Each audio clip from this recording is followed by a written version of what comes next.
অবস্থান করেন। ইট পাথর কাঠ সমস্ত কিছুর মধ্যে একাদশীর দিন ভগবান অবস্থান করেন। মাত্র 5টি জিনিসের ভিতরে একাদশীর দিন ভগবান থাকেন না। সেই 5টি দ্রব্যকে বলা হয় পঞ্চশস্য। কালকে আমাদের পরম পূজনীয় সেই ব্রত রয়েছে। কাল কোন ব্রত আছে? এই একাদশীর নাম কি? কালকের একাদশীর নাম কামদা একাদশী তিথি। বড় দুর্লভ তিথি। এ জগতে যে পুণ্য করে, সেই পুণ্যের ফলের ভাগ সে পায়।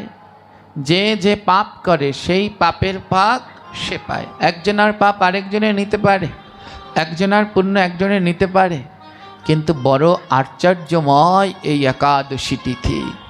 কালকে যে একাদশী আছে, এই একাদশীর পুণ্য অন্যকে দান করা যায়। বড় দুর্লভ কালকের এই কামদা একাদশী। আমাদের 24টি একাদশী প্রত্যেকটি নিজস্ব আলাদা আলাদা মাহাত্ম্যে মহিমান্বিত। তার মধ্যে কামদা একাদশীও বড় মহিমান্বিত। একমাত্র আমাদের ভজনের জন্য 6টা শত্রু। ভজনের শত্রু কয়টা? কাম, ক্রোধ, লোভ, মোহ, মাদ, আশ্চর্য। তো প্রথম ডেঞ্জারাস শত্রুটার নাম কি? কাম। মনের ভিতরে যদি একবার কামনা চলে আসে, হাজার ভগবানকে ডাকলেও আর কোনো কাজ হয় না। একেবারে নষ্ট করে দেয়, ভজনকে নষ্ট করে যায়। একবার যদি চরিত্রের উপরে দাগ লেগে যায়, আর হয় কি? আর সেটা উঠানো বড় কঠিন। এই যে মাঝে মাঝে আমি বলি, money loss, nothing loss, health loss, something loss, character loss, so everything loss. বলে চরিত্রের উপরে যদি একবার দাগ লেগে যায়, একেবারে সব গেল। এই ভজনের প্রধান শত্রু হলো এই কামনা। কতজন এই সাধুপথে ভক্তিপথে আসলো, কিন্তু এই কামনার জন্যে তাকে এই জগৎকে ছাড়তে হয়েছে। তাই শাস্ত্রে এই একাদশীর মধ্যে কি নেই? সব আছে। কেউ যদি পুত্র চান তাহলে পুত্রতা একাদশী করুন, কেউ যদি জয় চান তাহলে জয়া একাদশী করুন, সব আছে একাদশীর মধ্যে।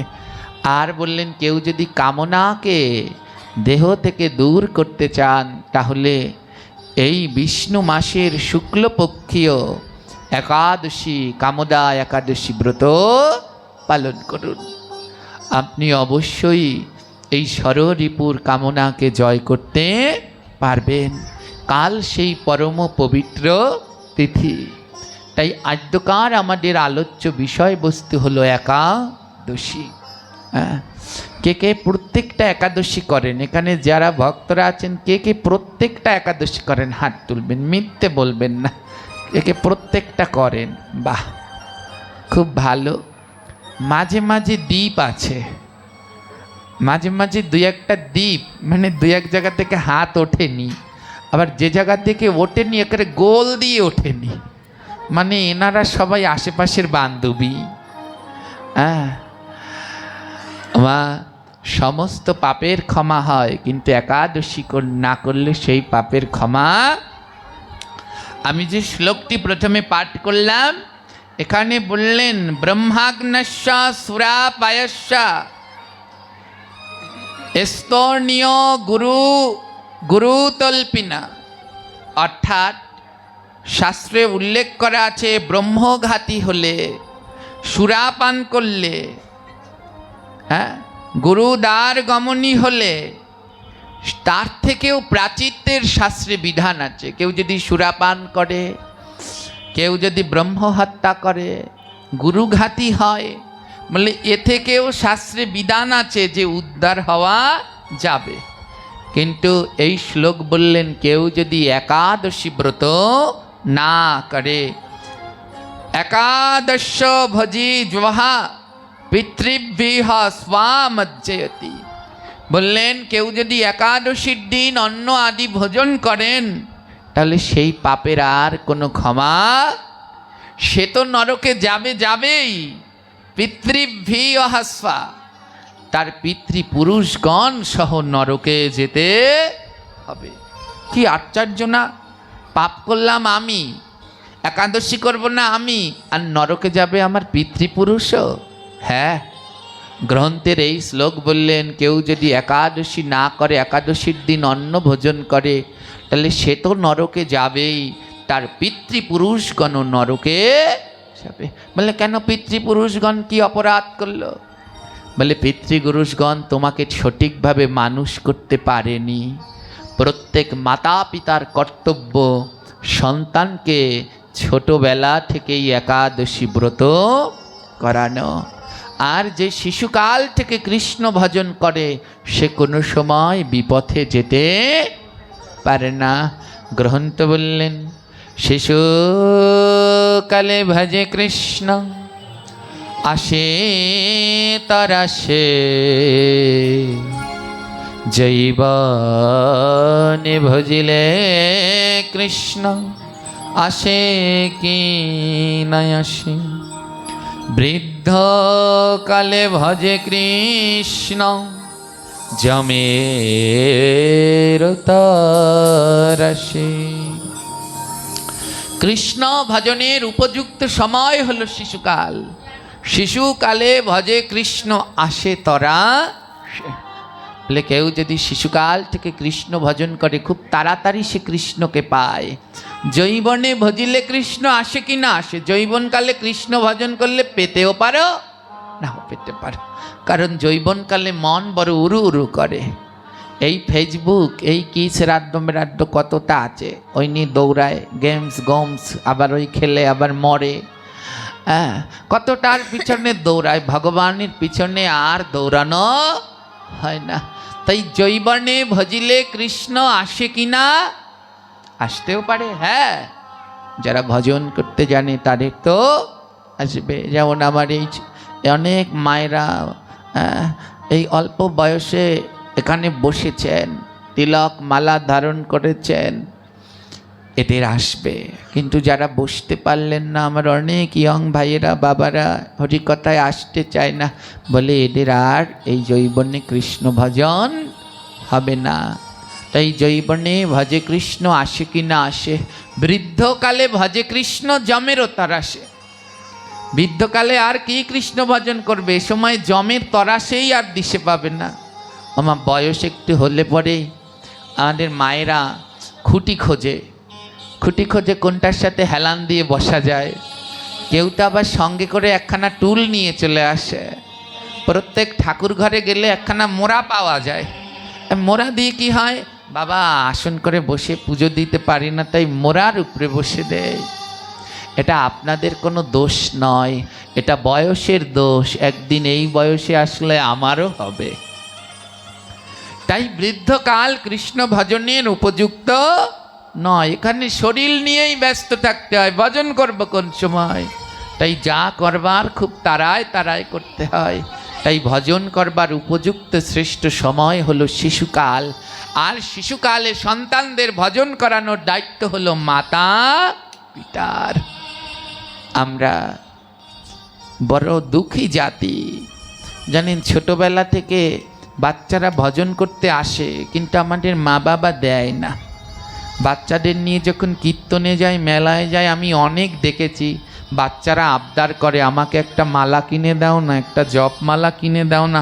মা বাবা দেয় না, বলে এখনো সময় হয়নি। মা বাবা কিনে দেয় বন্দুক। কি কিনে দেয়? আর ওগুলো বড় হয়েও ধরে আবার বন্দুক। হ্যাঁ, তো ছোটবেলা থেকেই প্রত্যেক মাতা পিতার উচিত সন্তানদের কৃষ্ণ ভজনের পথে নেয়া। তাই বললেন, তুমি যদি একাদশী না করো তাহলে তোমার পিতৃপুরুষগণ নরকে যাবে। কেন? কারণ তাহলে তোমার পিতৃপুরুষগণ তোমায় সঠিক শিক্ষা দান করতে পারেনি। তাই মা, যারা একাদশী ব্রত করেন না, সবার কাছে করো জোরে অনুরোধ রইল, আপনারা সবাই একাদশী ব্রত করবেন। সমস্ত পাপের ক্ষয় হলেও একাদশী পাপের কোনো ক্ষয় নেই। এই শ্লোক বললে, কেউ সুরাপান করলে, ব্রহ্ম হত্যা করলে গুরুগাতি হলে তাও শাস্ত্রে প্রাচিত্যের বিধান আছে, কিন্তু একাদশী না করলে তার কোনো প্রাচিত্যের বিধান গ্রন্থের মাঝে নেই। তাই সবার জন্য একাদশী বাধ্যতামূলক। হ্যাঁ, অনেকে আছে ভয়ে করে না। আমাদের অনেক মায়েরা একাদশী ভয়ে করে না। একদল মানুষ আমাদের শিখায় সদবাদের একাদশী করতে নেই। আছে না একদল এমন, বলে সদবাদের একাদশী করতে নাই, একাদশী করলে স্বামী মারা যায়। এমন কত কি রয়েছে, তাদের বাবা মা বেঁচে তাদের একাদশী করতে নেই, এগুলো সব ভুল শেখায়। একদল মানুষ আছে যারা নিজেরাও একাদশী করবে না, অন্যদেরও করতে একটা কিছু তো লাগে। হ্যাঁ, আমি অনেকজনকে দেখেছি। এক জায়গায় দেখছি এক বৃদ্ধ মাতাজি এক গ্রামে একাদশী করেছে। এবার সবাইকে বলছে, নতুন বউজি সবাইকে বলছে, এই তোরা একাদশী করছস, তোদের ভয় নাই? একাদশী করলে স্বামী মারা যায়, স্বামীর আয়ু ক্ষয় হয়। আমি ওই মাকে, বয়স হয়ে গেছে, চুল পেকে গেছে, কিন্তু বড় কুটকুটে বুড়ি। হ্যাঁ, তো যেকে বললাম, ওমা আপনি একাদশী করেন নাই? তো উনি বলছে, মাথা খারাপ, আমরা কোনো দিন একাদশী করিনি।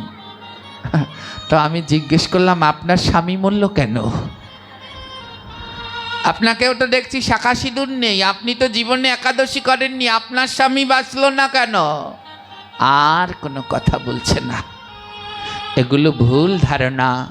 আমাদের শাস্ত্রে 8 থেকে 80 সবাইকে একাদশী বাধ্যতামূলক করতে হয়। এ জগতে যার স্বামী নেই সে বিধবা না, এ জগতে যার গোবিন্দ নেই সে বিধবা। সতী নারীর 2 পতি, নিজ পতি আর জগৎপতি। এ জগতে সে বিধবা যাকে আমার গোবিন্দ ত্যাগ করে দিয়েছে। আর গোবিন্দ কাকে ত্যাগ করে? যে মালা পরে না, তিলক করে না, একাদশী করে না, আমার গোবিন্দ তাকে ত্যাগ করে দেয়। হ্যাঁ, এই সবার জন্য একাদশী বাধ্যতামূলক। আপনারা সবাই একাদশী করবেন। কালকে পরম পবিত্র সেই একাদশী তিথি, কেউ যেন বাদ দেবেন না মা। মাত্র 5টা জিনিস খেতে নেই। কটা জিনিস? এ বাদ দিয়ে সব পেতে পারেন, ফল, সাবু, দুধ, কলা, কত কি রয়েছে। যাদের সমস্যা যে না খেয়ে থাকতে পারছি না, নির্জলা না, গোবিন্দ বলেনি তো একেবারে নির্জলা থাকো, শুধু একাদশীর দিন পঞ্চশস্যকে বর্জন করো। যার শক্তি সামর্থ্য আসে সে নির্জলা ব্রত পালন করো।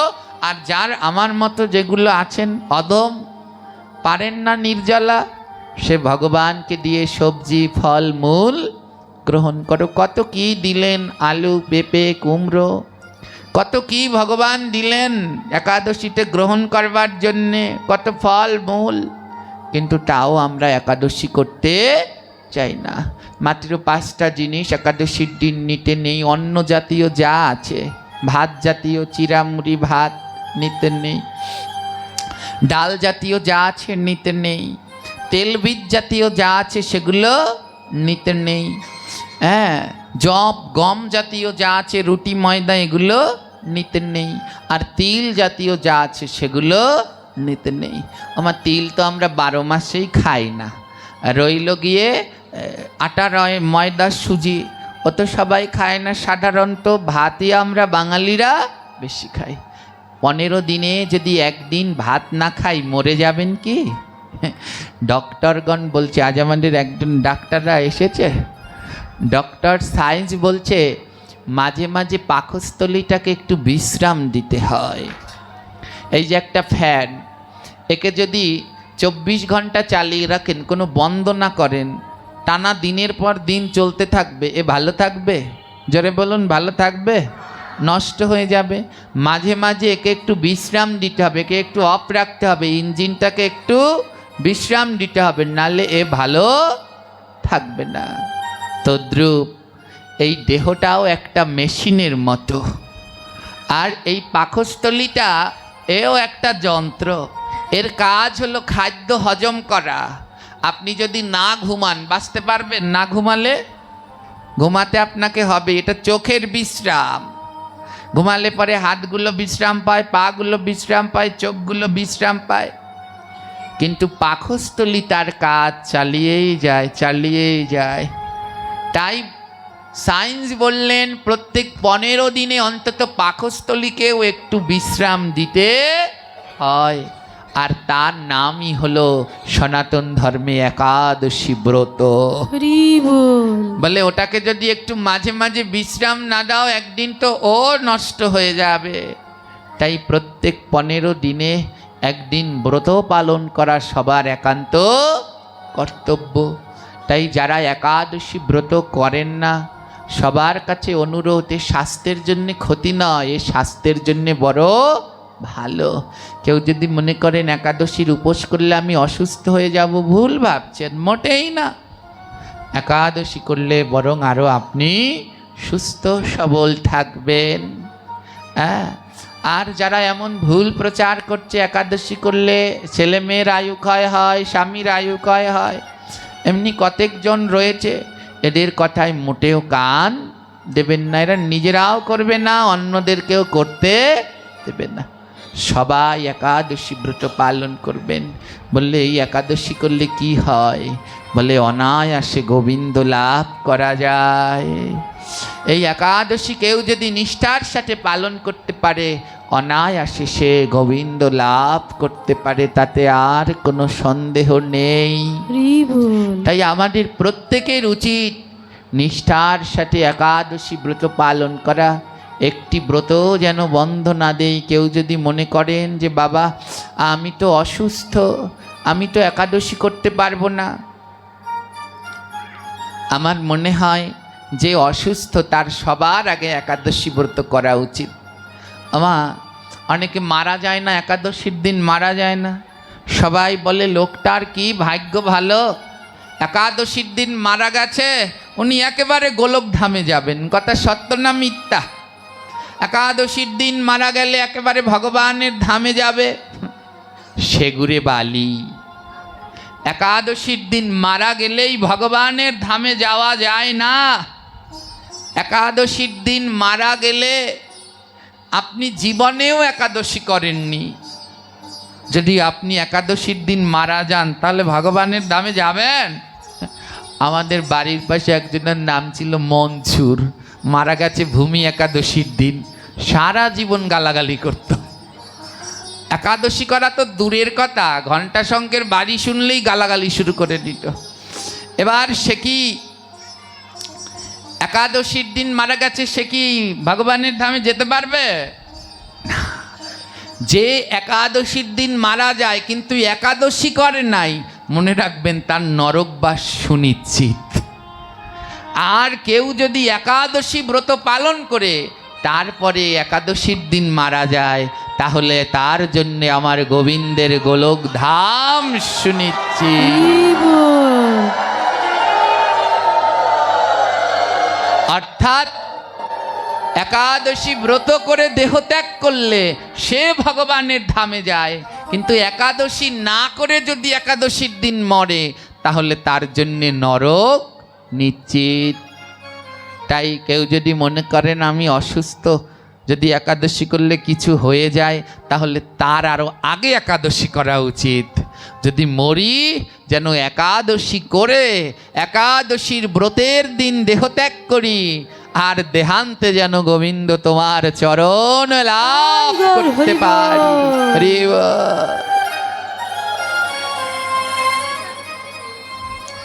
ধ্যান দিন, একাদশীর কি অপূর্ব মাহাত্ম্য। পুরাকালে মহারাষ্ট্রে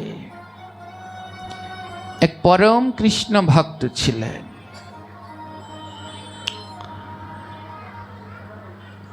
এই কৃষ্ণ ভক্তের নাম রঘুনন্দন দাস। রঘুনন্দন ছোটবেলা থেকেই পরম কৃষ্ণ ভক্ত। বাবা রূপনাথ, মা নিত্যময়ী। আর রূপনাথ এবং নিত্যময়ীর গুরুদেব ছিলেন গোবিন্দ দাস বাবাজি। রূপনাথ এবং নিত্যময়ী পরম কৃষ্ণ ভক্ত, আর তাদের একমাত্র সন্তান, ছেলেটার নাম রঘুনন্দন। সবাই তাকে বাবা মা ছোটবেলায় আদর করে রামা রামা বলে ডাকত।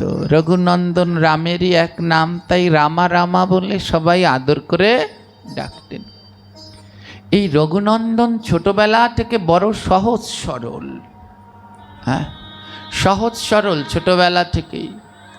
যখন রঘুনন্দনের বয়স 5 বছর, হঠাৎ একদিন তার বাবা দেহত্যাগ করলেন। মা নিত্যময়ী ছেলেকে নিয়ে পড়লেন মহা বিপদে। মা নিত্যময়ী লোকের বাড়িতে কাজ করে, যেই দিন কাজ পায় সেদিন খাবার জোটে, আর যেদিন কাজ পায় না সেদিন আর ওদের খাবার জোটে না। ছোট্ট রঘুনন্দন বড় হাবাগোবা, নাদুস নদুস চেহারা, খেতে খুব পছন্দ করে, মনটা খুব সরল। আমার এ জগতে যারা সরল মনের হয় তারা খেতে খুব ভালোবাসে।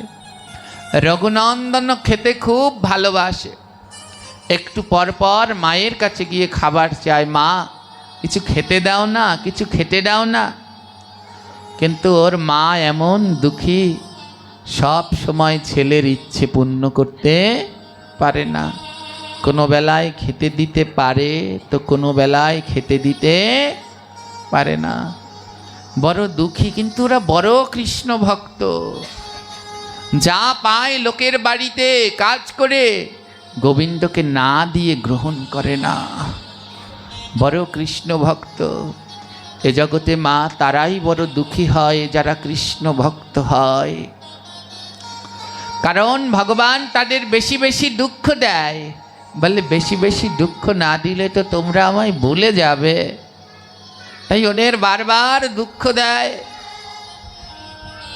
নিত্যময়ী গোবিন্দের কাছে প্রতিদিন প্রার্থনা করে, প্রভু যত দুঃখ দাও তাতে আপত্তি নেই, কিন্তু তোমার চরণ যেন না ভুলি, প্রতিদিন যেন তোমায় স্মরণ করি, তোমায় যেন কভু না ভুলি। একটু পরপর ছেলেটা এমনি করে খেতে চায়, কিন্তু মা খেতে দিতে পারে না। যেদিনকে কাজ পায় সেদিন খাবার জোটে, যেদিন না পায় সেদিন আর জোটে না। ওদের বাড়ির পাশে একটা ঘোষ ছিল, ওদের অনেক গরু ছিল, ওই গোমাতায় অনেক দুগ্ধ হতো। ওই ঘোষের ছেলের সাথে ছোট্ট রঘু খেলতে যেত। প্রতিদিনের মতো আজও রঘু খেলতে গিয়েছে। মায়ের কাছে বলছে, মা কিছু খেতে দাও।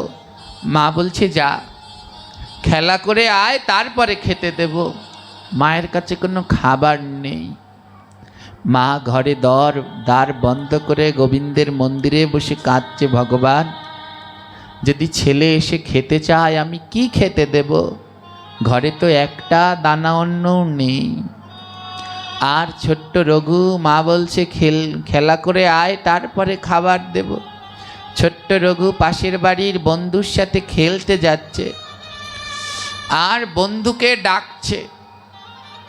ওরা গরিব বলে ওদের সাথে কেউ মেশে না, তাই রঘু জালনা দিয়ে ওই পাশের ঘোষ বাড়ির বন্ধুটাকে ডাকছে, বন্ধু আয় খেলবি আয়।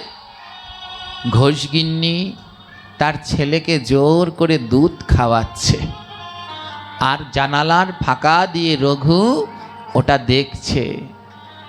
আর মনের ভিতরে একটু লালসাও জাগলো, আহারে ওরা দুধ খাচ্ছে, দুধের স্বাদ কেমন যদি আমি একটু জানতে পারতাম, আমাকে যদি একটু দুধ দিত।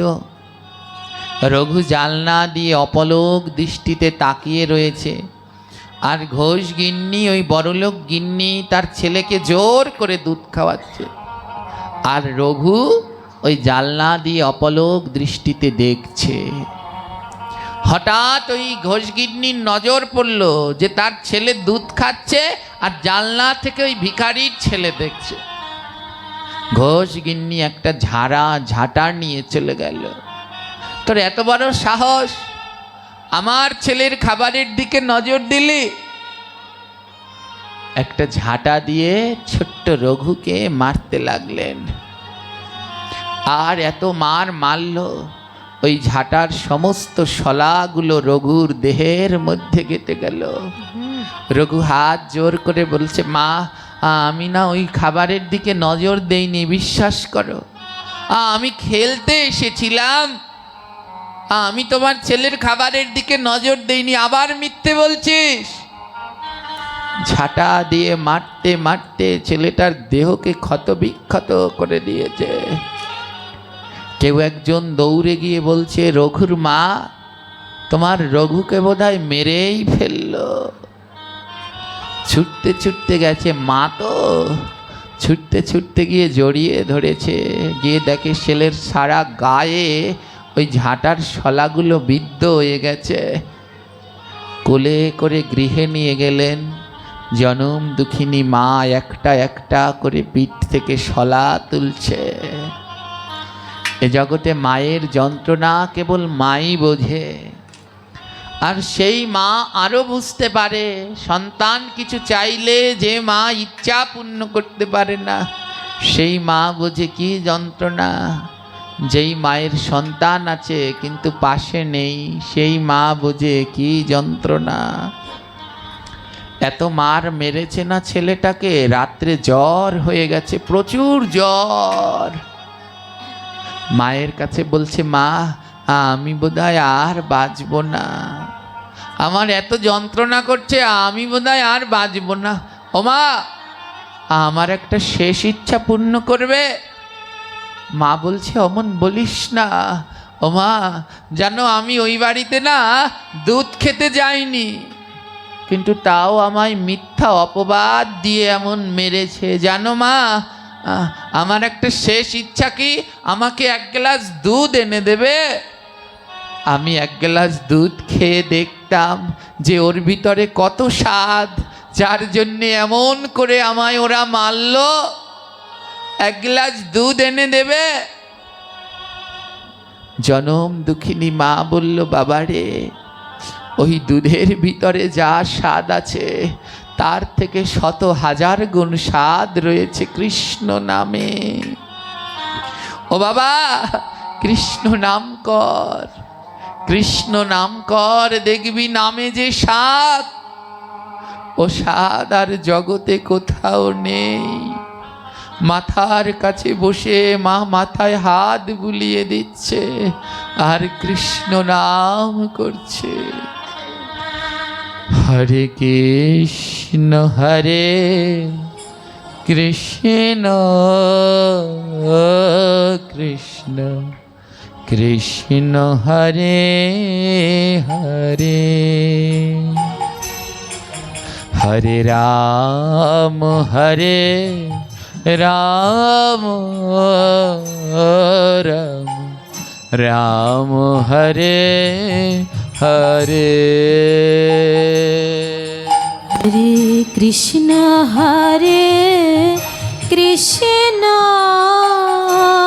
কৃষ্ণ কৃষ্ণ হরে, বলো না সবাই বদন ভরে। হরে রাম রাম রাম রাম হরে হরে, হরে কৃষ্ণ কৃষ্ণ কৃষ্ণ কৃষ্ণ হরে হরে, রাম হরে রাম রাম রাম হরে হরে, হরে কৃষ্ণ কৃষ্ণ কৃষ্ণ কৃষ্ণ হরে হরে, রাধে। হরে রাম রাম রাম রাম হরে হরে। জনম দুঃখিনী মায়ের কাছে বলছে, মা এক গ্লাস দুধ এনে দাও না। আমি খেয়ে দেখতাম ওর মধ্যে এমন কি স্বাদ আছে যার জন্য ওরা আমায় এমন করে মারলো। মা বলছে আমি পারবো না, তুই কৃষ্ণ নাম কর বাবা, ওই কৃষ্ণ নামের মধ্যে বড় অমৃত আছে যা ওই দুধের ভিতর নেই। ছেলেটাকে বুকের মধ্যে জড়িয়ে ধরে জনম দুঃখিনী মা কৃষ্ণ নাম গাইছে। কৃষ্ণ কৃষ্ণ হরে হরে গৌর হরি হরে রাম হরে রাম রাম রাম হরে হরে হরে কৃষ্ণ হরে কৃষ্ণ কৃষ্ণ কৃষ্ণ হরে হরে হরে রাম রাম রাম হরে হরে হরে কৃষ্ণ কৃষ্ণ গৌর হরি কৃষ্ণ কৃষ্ণ হরে হরে হরে রাম রাম রাম হরে হরে বুকের মাঝে জড়িয়ে ধরে কৃষ্ণ নাম করছে আর মা কাঁদছে আর ভগবানের কাছে বলছে গোবিন্দ তুমি যত দুঃখ দাও দাও কিন্তু সেই দুঃখ সহ্য করার শক্তি দিও প্রভু, শক্তি দিও যেন এমনি ভাবে এই দুঃখ সহ্য করে দুটি নয়নের জলে ভাসতে পারি। সকাল হয়ে গেল, দুদিন ধরে কিছু খাওয়া হয় না। একজন এসে বলছে এই নিত্যময়ী জানিস পাশের গ্রামে তোর গুরুদেব এসেছে, গোবিন্দ বাবা এসেছে, যাবি নাকি? যেই শুনলেন পাশের গ্রামে গুরুদেব এসেছেন, ছেলেকে বলছে চল বাবা, আজ তোকে ওই দুধের ভিতরে আর কি স্বাদ আছে তার থেকেও এক পরম স্বাদ দ্রব্য গ্রহণ করাবো। অসুস্থ ছেলেকে কোলে নিয়ে মা যাচ্ছেন পাশের গ্রামে গুরুদেবের কাছে হরি কথা শ্রবণ করতে। সকালবেলা রওনা দিয়েছে, সন্ধ্যা হয়ে গেছে, আর গুরুদেব ভাগবত আসরে বসে ভাগবত পাঠ করছেন। মা আর ছেলে আসরে বসে এক মনে হরি কথা শ্রবণ করছেন। গুরুদেব পাঠ করছেন জানো, আজও বৃন্দাবনে কৃষ্ণ আমার সখাদের শোনে গাভী চড়ায়। ছোট্ট ছেলে পাশে বসে বলছে ও মা এ কোন কৃষ্ণর কথা বলছে? তুমি যেই কৃষ্ণের পুজো করো সেই কৃষ্ণ? মা বলছে হ্যাঁ বাবা সেই কৃষ্ণের কথাই বলছে।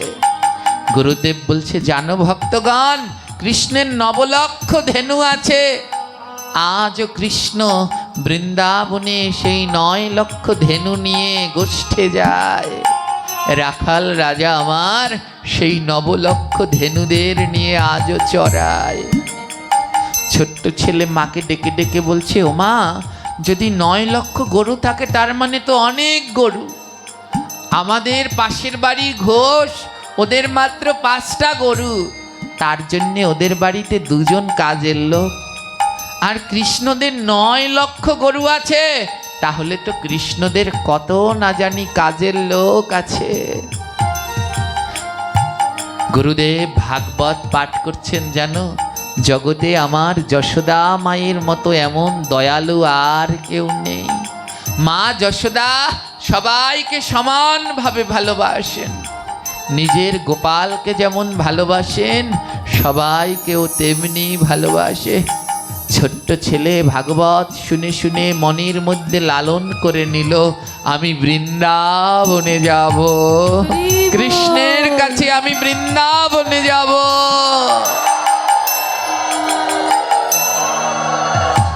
ভাগবত শ্রবণ করে ওর জনম দুঃখিনী মা কাঁদছে। ছোট্ট ছেলে মায়ের নয়নের জল মুছিয়ে দিচ্ছে। ও মা, তুমি কেঁদো না, তোমার আর কোনো দুঃখ থাকবে না। ও মা, শোনোনি গুরুদেব পাঠে বলেছে কৃষ্ণের বাবার নাকি 9 লক্ষ গাভী আছে। মা, আমি বৃন্দাবনে যাব, আর যাদের এতগুলো গাভী আছে ওদের বাড়িতে গেলে আমায় একটা না একটা কাজ দেবে, আর আমি কাজ করে আমায় যে টাকা দেবে আমি সেই অর্থ তোমার জন্য পাঠিয়ে দেব। আর শুনলে মা, গুরুদেব বলল মা যশোদার নাকি অনেক দয়া।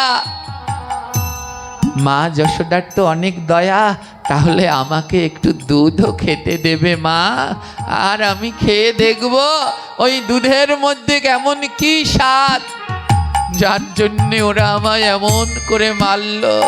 মা দুটি বাহু দিয়ে ছেলেকে বুকের মাঝে জড়িয়ে ধরেছে। রঘুরে, আমি পারলাম না তোকে খাবার তুলে দিতে। চিন্তা করো না মা, কৃষ্ণই তো বলো, যার কেউ নেই তার কৃষ্ণ আছে। তাহলে তো আমার কৃষ্ণ আছে, আমি বৃন্দাবনে কৃষ্ণের কাছে যাব। মা ছেলেকে বলছে, বাবা, গুরুদেব যেই কথা বলেছে অনেক আগের কথা, বহু পুরানা, হাজার হাজার বছর আগের কথা। এখন আর কৃষ্ণ বৃন্দাবনে নেই। এই কথা যখন শুনল ছেলেটার মুখ কালো হয়ে গেল। ছোট্ট রামা ছুটতে ছুটতে গুরুদেবের কাছে গেলেন। গুরুদেব, ও গুরুদেব, তুমি বলো না কৃষ্ণ বৃন্দাবনে আছে কি নেই? গুরুদেব বললেন আছে। বাবা, আজও কৃষ্ণ বৃন্দাবনে আছেন। তার 9 লক্ষ গাভী আছে। হ্যাঁ, তার 9 লক্ষ গাভী আছে। মা যশোদা, হ্যাঁ মা যশোদাও আছে। মাকে হাত ধরে টানতে টানতে গুরুদেবের কাছে নিয়েছে। শোনো মা, তুমি বললে কৃষ্ণ নেই। শোনো, গুরু বাক্য কি কোনোদিন মিথ্যে হয়? গুরু তো কোনোদিন মিথ্যে বলে না। তুমি তো বলো, সত্য জ্ঞানে গুরু বাক্য যাহারও বিশ্বাস, অবশ্য তাহার হয় ব্রজভূমে বাস। ও মা, গুরু বাক্য মিথ্যে হয় না। কৃষ্ণ বৃন্দাবনে আছে, তার 9 লক্ষ গাভীও আছে, মা যশোদাও আছে। ও মা, তুমি আমায় অনুমতি দাও না, আমি বৃন্দাবনে যাব। গুরুদেবের কাছে গিয়ে বলছে, গুরুদেব, আমি বৃন্দাবনে যাব। গুরুদেব, আমি আর আমার মা বড় দুঃখী, আমরা খেতে পাই না। আজ 3-4 দিন ধরে আমরা কিছু খাইনি। গুরুদেব বুকের মাঝে জড়িয়ে ধরেছে। নিত্যময়ীকে ডেকে বললেন, মারে ছেড়ে দে, এ সন্তান ছেড়ে দে। তুই তো ওকে খেতেও দিতে পারবি না, ওর সরল মনের ভক্তিটা নষ্ট করিস না, ওকে যেতে দে, ওকে বৃন্দাবনের পথে যেতে দে। মা নিত্যময়ী মনে মনে ভাবলেন, ঠিকই তো, আমি তো ছেলেকে ভালো মতো খেতেও দিতে পারবো না, তার থেকেও চলে যাক। মা গুরুদেবকে বলছে, গুরুদেব, বৃন্দাবন তো অনেক দূর, আমার ছেলে তো চেনে না কিছু, ও যে বড় সরল। গুরুদেব বললেন, এ জগতে যে সরল তার জন্যেই গোবিন্দ আছে, আর যার মনে গন্ডগোল তার জন্যে গোবিন্দ নেই, ছেড়ে দে। মা তিলক চন্দন পরিয়ে ছেলেকে সুন্দর করে সাজিয়ে দিলেন। যা বাবা, যা, আমি তোকে বৃন্দাবনের পথে ছেড়ে দিলাম। গুরুদেব বললেন, যা রে, যা রে রামা, এই পথে চলে যা, আর যদি কোনোদিন কৃষ্ণের দেখা পাস তবে বলিস তবে বলিস ওই মহারাষ্ট্রের এক কোনায় তোর জনম দুঃখিনী মা আর এই গুরুদেব অপেক্ষা করছে যেন তাদেরকেও কৃপা করে কৃষ্ণ উদ্ধার করে নিয়ে হরি যায়। বল। যা বাবা, আর দেরি করিস না, বৃন্দাবনের পথে যে দেরি করা যায় না, যা চলে যা। বাবা শোন, ওই বৃন্দাবনের যাওয়ার রাস্তাটা বড় কঠিন। ওই বৃন্দাবনের যাওয়ার রাস্তা সহজ হয় তিনটি কার্য করলে। কি কাজ গুরুদেব? বৃন্দাবনে অতি তাড়াতাড়ি যাওয়া যায় যদি বদনে নাম করা যায়। বৃন্দাবনে অতি তাড়াতাড়ি যাওয়া যায় যদি শুদ্ধ সাধুর চরণ ধুলি লাগে গায়। বৃন্দাবনে অতি তাড়াতাড়ি যাওয়া যায় যদি কোনো কৃষ্ণ ভক্তের পরশ পাওয়া যায়। তাই বাবা, তুই এই বৃন্দাবনের পথে যাবি, কৃষ্ণ নাম ছাড়বি না। আর রাস্তায় যদি কোনো সাধুগুরু বৈষ্ণব পাস, তাদের চরণের ধুলা মাথায় দিবি, বুকে জড়িয়ে ধরে পরশ করবি, আর তাদের কাছে বলবি আমার কৃষ্ণ কোথায়, বৃন্দাবন কত দূর। হরি বল, হরি বল। গুরুদেবের কথা মাথায় নিয়ে ছোট্ট ছেলে রওনা দিয়েছে বৃন্দাবনের পথে। হরে কৃষ্ণ হরে কৃষ্ণ কৃষ্ণ কৃষ্ণ হরে হরে, হরে রাম হরে রাম রাম হরে হরে। হরে কৃষ্ণ হরে কৃষ্ণ রাধে কৃষ্ণ হরে হরে, হরে রাম রাম রাম হরে হরে।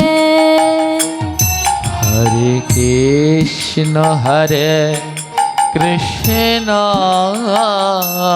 কৃষ্ণ কৃষ্ণ হরে হরে,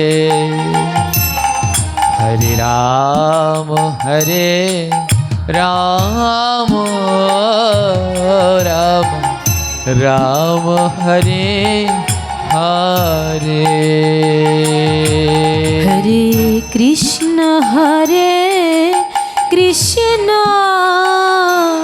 কৃষ্ণ কৃষ্ণ হরে হরে, হরে রাম রাম রাম হরে হরে। ওই বৃন্দাবনের পথে মধুর নাম গাইতে গাইতে রওনা দিয়েছে।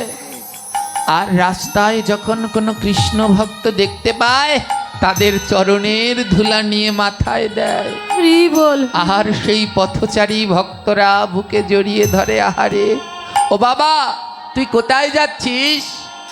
ছেলেটা বলছে আমি বৃন্দাবনে যাচ্ছি কৃষ্ণের বাড়িতে কাজ করব বলে। সাধুরা মাথায় হাত দিয়ে বলে যা যা তুই পারবি, এমন ছোটবেলায় রওনা না দিলে যে গোবিন্দের কাছে পৌঁছাতে বড় দেরি হয়ে যাবে। যা যা তুই চলে যা। হরি বল, হরি বল। হরে কৃষ্ণ হরে কৃষ্ণ কৃষ্ণ কৃষ্ণ হরে হরে,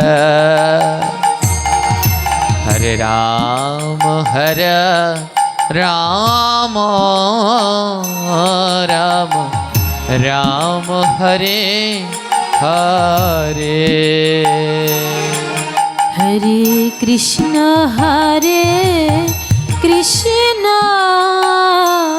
কৃষ্ণ কৃষ্ণ হরে হরে, হরে রাম হরে রাম রাম রাম হরে হরে। দীর্ঘ পথ হাঁটতে হাঁটতে ক্লান্ত শ্রান্ত রামা আজ এসে যমুনার তীরে দাঁড়িয়েছে। একজনকে ডেকে বলছে, বাবা এই কি সেই যমুনা? হ্যাঁ রে, এই যমুনার ওপারেই রয়েছে বৃন্দাবন। আর এমন সময় রামানন্দ রামদাস বাবা ওই যমুনার ঘাটে স্নান করতে এসেছে। রামদাস বাবা ছিলেন শ্রীরামচন্দ্রের পরম ভক্ত। রামদাস বাবা দেখে যমুনার তীরে একটা ছোট্ট ছেলে বসে বসে কাঁদছে আর কেঁদে কেঁদে ভগবানকে ডাকছে, ও কৃষ্ণ বন্ধু, আমাকে পার করে নিয়ে যাও না। আমি অনেক কষ্ট করে এই পর্যন্ত এসেছি, কিন্তু সাঁতার জানি না, যমুনা কি করে পার হব? এক পাশে দাঁড়িয়ে মহাজন বলছে, হে ভক্ত, তুমি ওই যমুনার তীরে বসে ডাকো। যমুনা মানে সংসার, আর ওই ছেলেটা মানে আমি। ভগবানকে ডাকো, প্রভু আমি সংসার সমুদ্রের তীরে পড়ে আছি, সাঁতার জানি না, কেমন করে ওই পারে যাব তোমার চরণের কাছে? তুমি কৃপা করে নিয়ে যাও না প্রভু। আমি যদি সংসার সমুদ্রে পড়ে ডুবে যাই, আমার তো আর যাওয়া হবে না। রামদাস বাবা বলছে, ও ছেলে তোমার নাম কি? আমার নাম রঘুনন্দন, সবাই আমায় রামা বলে ডাকে। ও রামা, তুমি কোথা থেকে এসেছো? আমি মহারাষ্ট্র থেকে এসেছি। এখানে কেন এসেছো? তোমার বাবা মা? আমার বাবা না মারা গেছে, মা লোকের বাড়িতে কাজ করে। আমার মায়ের অনেক কষ্ট, তো তাই মায়ের কষ্ট দূর করবার জন্যে আমি কৃষ্ণের কাছে যাচ্ছি। কৃষ্ণের বাড়িতে তো অনেকগুলো গরু, তাদের যদি একটা কাজের লোক লাগে, তাই তাদের বাড়িতে কাজ করতে এসেছি। গুরুদেব রামদাস বাবার নয়নে জল আহারে, কত নির্মলের মন, এখনো বিশ্বাস করে বসে আছে কৃষ্ণ বৃন্দাবনে আছে। রামদাস বাবা বলে, এ যদি কোনো ভুলভাল সাধুর হাতে পড়ে যায়, এর ভক্তিটা নষ্ট হয়ে যাবে। বাবাজি বলল, শোন বাবা, তুই তো বৃন্দাবনে যাবি ভালো কথা, কিন্তু জানিস তোর কৃষ্ণ এখন বৃন্দাবনে নেই। তুমি একই কথা বলছো, সাধু মানুষ বলছো, মিথ্যে কথা। আমাদের গুরুদেব বলেছে কৃষ্ণ বৃন্দাবনে আছে। রামদাস বাবা বলে, হ্যাঁ আছে, কৃষ্ণ না ওর মামার বাড়িতে একটু বেড়াতে গেছে, ওর মামার বাড়ি মথুরায় গেছে। তুই একটা কাজ কর বাবা, তুই আমার সাথে আমার আশ্রমে চল, আমার আশ্রমে কিছুদিন থাকবি। কৃষ্ণ যখন মামা বাড়ি থেকে বেরিয়ে এই পথে যাবে, তখন কৃষ্ণের সাথে চলে যাস। ও কৃষ্ণ মামা বাড়িতে গেছে? কৃষ্ণের মা আছে না বৃন্দাবনে, যশোদা মা? না রে, সেও কৃষ্ণের সাথে মামা বাড়ি বেড়াতে গেছে, তুই আমার সাথে চল। বাবাজি ওকে ভুলিয়ে ভালিয়ে নিয়ে যাচ্ছে, বলে কোনো অসৎ লোকের হাতে পড়লে ওর ভক্তি তো নষ্ট হয়ে যাবে, তাই ভুলিয়ে ভালিয়ে নিয়ে গেল। নে, আজ থেকে তুই এই আশ্রমে থাকবি। ও বাবাজি, আমাকে যে রাখবে, আমার কিন্তু একটু পর পর ক্ষুধা পায়, তুমি আমায় খেতে দিতে পারবে? বাবাজি বলে, এ আশ্রমে কতজন খাবার খায়, তুই আর কতটুকু খাবি? তোর যত খাবার লাগে সব দেব। প্রতিদিন দেবে? বাবাজি বলল, হ্যাঁ প্রতিদিন দেব। নে, তুই এই আশ্রমেই থাক। সেদিন থেকে রামা রামদাস বাবার আশ্রমে থাকতে লাগলেন। আর প্রতিদিন ওই যমুনার তীরে বসে হরিনাম করে। আর অপেক্ষা করে আমার কৃষ্ণ এখান থেকে আবার বাড়ি ফিরে যাবে। প্রতিদিন অপেক্ষা করে, কিন্তু কৃষ্ণ আর আসে না। দেখতে দেখতে 15 দিন কেটে গেল। চলে আসলো একাদশী তিথি। রামদাস বাবার আশ্রমে কঠিন নিয়ম, একাদশীর দিন আশ্রমে কোনো আগুন জ্বলবে, নিরম্ভ উপবাস। যারা আশ্রমে থাকবেন সবার জন্য নির্জলা উপবাস। ছোট্ট রামা রাধুনির কাছে গিয়ে বলছে, ও রাধুনি বাবা খেতে দাও, ক্ষুধা পেয়েছে। রাধুনি বাবা বলছে, আজ তো একাদশী বাবা, আজ আমাদের আশ্রমে কোনো রান্না হয় না, সবাই জল পর্যন্ত খায় না, নির্জলা একাদশী। কি আজ না খেয়ে থাকতে হবে? আমি তো বাবাজিকে আগেই বলেছি আমি না খেয়ে থাকতে পারবো না। ছুটতে ছুটতে বাবাজির কাছে গেছে। ও বাবা, বাবা আজ নাকি তোমাদের কি একাদশী আছে? আমি তো না খেয়ে থাকতে পারি না, তুমি আমায় বলেছিলে প্রতিদিন খেতে দেবে, আজ দেবে না? ওর সরলতা দেখে বাবাজি রাধুনিকে ডেকে বললেন, রাধুনি বাবা ওকে কিছু সবজি দিয়ে দাও। রামা এই সবজি আর কড়াইটা নিয়ে যা, একাদশীর দিন আমাদের মন্দিরে চুলো জ্বালানো নিষেধ, এই সবজি আর কড়াই নিয়ে যমুনার তীরে চলে যা। আর যমুনার তীরে যে ওই কদম বনটা আছে ওখানে গিয়ে রান্না কর। এই একাদশীর সবজি যা ওখানে গিয়ে সিদ্ধ করে নে, একটু ঘি আর সন্দুপ লবণ দিয়ে নে, যা। অন্ন খাবি না একাদশীর দিন, অন্ন পেটে নেই, যা এই সবজি ঘি সন্দুপ লবণ দিয়ে সিদ্ধ করে তারপরে পাবি। সবজি দিল, কড়াই দিল। ছোট্ট রামা যখন রওনা দিয়েছে, রামদাস বাবা ডাক দিয়েছে, রামা একটা কথা মনে রাখিস বাবা, তুই যা রান্না করবি এগুলো আমার প্রভু রামকে ভোগ লাগাবি। যতক্ষণ পর্যন্ত আমার প্রভু রাম গ্রহণ না করবে ততক্ষণ পর্যন্ত তুই যেন খাবি না। আমার প্রভুকে দিয়ে তারপরে পাবি, যতক্ষণ পর্যন্ত আমার প্রভু না নেবে তুই যেন একাদশী সবজি গ্রহণ করিস না। ছোট্ট রামা বললেন, ঠিক আছে গুরুদেব, যতক্ষণ পর্যন্ত ভগবান রাম না খাবে ততক্ষণ পর্যন্ত আমি খাবো না। ছোট্ট রামা যমুনার তীরে গিয়ে জীবনেও রান্না করেনি।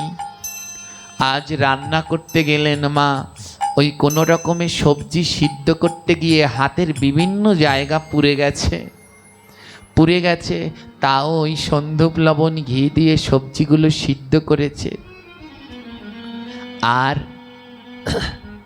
ওই যমুনার তীর থেকে একটা কলা পাতা কেটে ওই কলা পাতার উপরে সবজিগুলো দিয়ে ভোগ লাগিয়েছে। আর কি করেছে জানেন? বসবার জন্য কিছু নেই, তাই ওই যমুনার তীর থেকে একটা শক্ত পাথর এনে দিয়েছেন। এই হে ভগবান রাম, তুমি পাথরটার উপরে এসে বসবে, আর এই যে তোমায় সবজি দিলাম, আমার গুরুদেব বলেছেন রাম না সেবা করা পর্যন্ত যেন খাস নে, তাই তুমি যতক্ষণ পর্যন্ত না আসবে ততক্ষণ পর্যন্ত তো আর আমি খেতে পারবো না। ওই যমুনার তীরে বসে প্রভুকে ডাকতে লাগলেন, কিন্তু ভগবান তো আর আসে না। হঠাৎ দেখে যমুনার তীরে এক সাধু হেঁটে যায়। ছুটতে ছুটতে ওই সাধুর কাছে গেলেন, সাধু বাবা, আমার গুরুদেব বলেছেন ভগবানকে ভোগ লাগিয়ে প্রসাদ পেতে। ভোগ কিভাবে লাগাতে হয়? আমি তো কোনো মন্ত্র জানি না, আমি কি দিয়ে ভোগ লাগাবো? সাধু বাবা বললেন, রামা মন্তর কথাটা বারবার বলতো। রামা বলছে, মন্তর মন্তর মন্তর মন, তোর মন দিয়ে তুই গোবিন্দকে যা দিবি তার নামই মন্তর, আলাদা মন্তর লাগবে না। যা বাবা, মন দিয়ে ভগবানকে গিয়ে ডাক, দেখবি ঠিক আসবে। রামা ডাকতে লাগলেন, কিন্তু ভগবান আর আসছে না। আবার ছুটতে ছুটতে গেলেন, ও সাধু বাবা, ভগবানকে তো কত ডাকলাম কিন্তু আসলো না তো। সাধু বাবা বললেন, শোন রামা, ভগবানকে অমন করে ডাকলে আসে না, কাঙাল হয়ে দুটি নয়নের জলে তাকে ডাকতে হয়। যা, দুটি নয়নের জল দিয়ে কাঙাল হয়ে ডাক। ছোট্ট রামা ওই পাথরের আসন পেতে তার সামনে কলা পাতায় ভোগ সাজিয়ে ভগবানকে ডাকছে। ও প্রভু, তুমি নাকি কাঙাল হয়ে ডাকলে তারপরে আসো। ছোট্ট রামা বলছে, জানো ভগবান, ভাবে আমার মতো আরে কাঙাল নাই রে। ভবে আমার মতো কাঙাল নাই রে। ভাবে আমার মতো কাঙ্গাল নাই রে। ভবে আমার মতো কাঙাল নাই রে। তুমি কাঙাল নাকি ভালোবাসো? তুমি কাঙাল নাকি ভালোবাসো? তবে কৃপা করে একবার আসো। তবে কি পাবো কি একবার আসো। ও ভগবান, তুমি কাঙাল নাকি ভালোবাসো? জানো আমি অনেক কাঙাল। ছোটবেলায় আমার বাবা মারা গেছে, আমার বাবার নেই, আমি মায়ের কাছে থাকতাম, আমার মাও এখন নেই, এখানে আমার কেউ নেই, আমি অনেক কাঙাল। প্রভু একবার এসো না, এসে এসে ভোগ গ্রহণ করো না, আমার না খুব ক্ষুধা পেয়েছে। এ জগতে যার মা বাবা পাশে থাকে, সন্তানের ক্ষুধা লাগলে মা বাবা খাইয়ে দেয়, কিন্তু আমি এমন কাঙাল, আমার যে কোনো মা বাবা নেই, কেউ আমায় খাইয়ে দেয় না।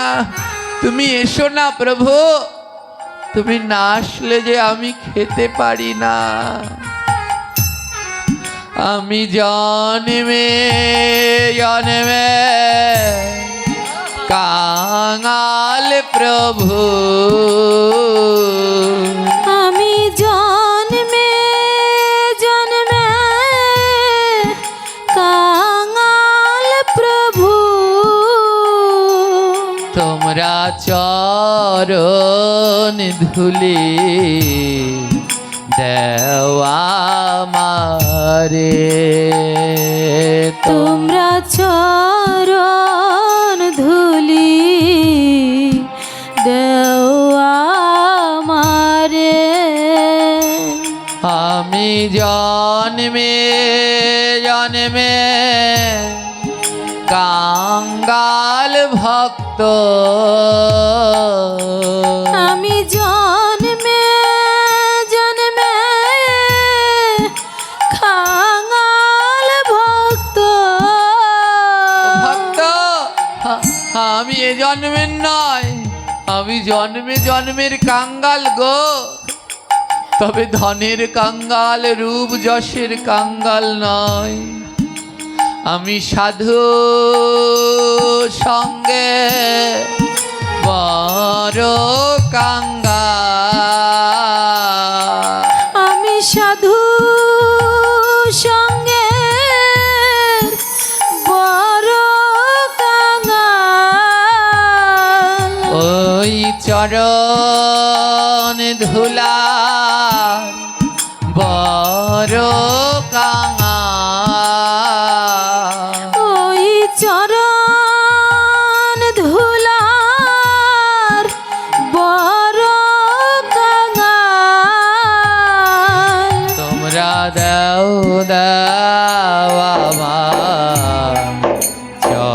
চরণ ধুলে। তোমরা দাও দাও আমার চরণ ধুলি। ছুটতে ছুটতে আবার বাবাজির কাছে গেলেন। ও বাবাজি, কতবার ডাকলাম জানো, ভগবান আসলোই না।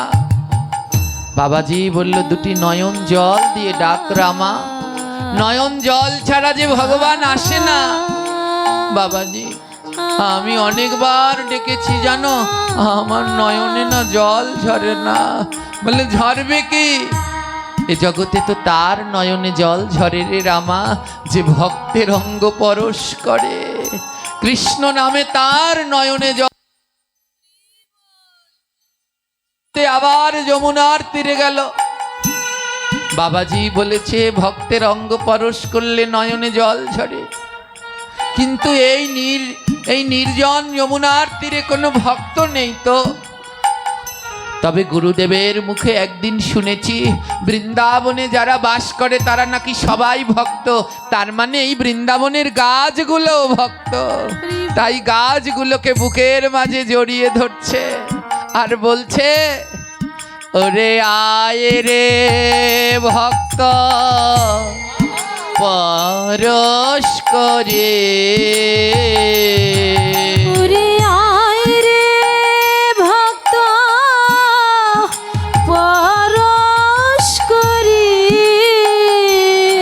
আমি জন্মে জন্মে কাঙ্গাল ভারি। আমি জন্মে জন্মে কাঙ্গাল ধরি। ওরে আয় রে ভক্ত পরশ করে। ওরে আয় রে ভক্ত পরশ করি। আমি জন্মে জন্মে দুঃখী ভারি। আমি জন্মে জন্মে দুঃখী ধরি। আমার নয়ন আছে ঝরে না বাড়ি। আমার নয়ন আছে গৌরহরি বলো। ঝরে না বাড়ি। আমার নয়ন আছে নিতাই গৌর হরি বল। ঝরে না বাড়ি। আমার নয়ন আছে ঝরে না বাড়ি। তোরা আয় রে ভক্ত পরশ করি। তোরা আয় রে ভক্ত পরশ করি। ওরে ডুবো ডুবো জীবন তরি। আমার ডুবু ডুবু জীবন তরি। আমার ডুবো ডুবো জীবন তরি। আমার ডুবু ডুবু জীবন তরি। ওরে আয় রে ভক্ত পরশ করি। উরে আয় রে ভক্ত পরশ করি। আকুল হয়ে ছোট্ট রামা নয়নের জলে ভগবানকে ডাকছে, কিন্তু তাও ভগবান আসছে না। আবার ছুটতে ছুটতে সাধু বাবার কাছে গেছে। ও বাবা, বাবা। সাধু বাবা এবার বিরক্ত হয়ে গেলেন। আরে তোর জন্য কি জপ তপ কিছু করতে পারবো না? কি হয়েছে আবার? কি সাধু বাবা, আমি নয়নের জল দিয়ে ডাকলাম, কিন্তু তাও ভগবান আসলো না। সাধু বাবা বলল, যা ওখানে গিয়ে পাথরে মাথা খুঁটে গিয়ে মর, তাহলে আসবে। ও, পাথরে মাথা খুঁটে মরলে আসবে? সত্যজ্ঞানে সাধুর কথা বিশ্বাস করে যেই পাথরটায় রামচন্দ্রকে বসতে দিয়েছেন, সেই পাথরের সাথে মাথা ঠুকতে লাগলেন।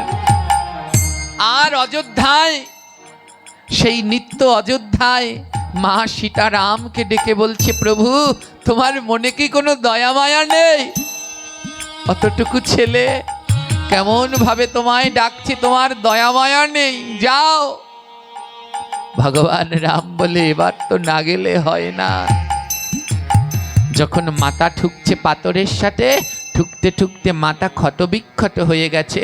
এসো, বলেছে বাবাজি, বলেছে পাথরের সাথে মাথা ঠুকলে আসবে, তাহলে আসো আসো। রামচন্দ্র গিয়ে হাত পেতে দিয়েছে, আর মাথা ঠুকতে ঠুকতে হঠাৎ অনুভব করলো বড় নরম একটা কিছু মাথায় ঠেকেছে। রামা বলছে, এত নরম, মনে হয় যেন আমার মায়ের হাতের মতো। আমার যখন ব্যথা হতো, আমার মা মাথায় হাত রাখলে তেমন লাগতো। কে গো, কার হাত?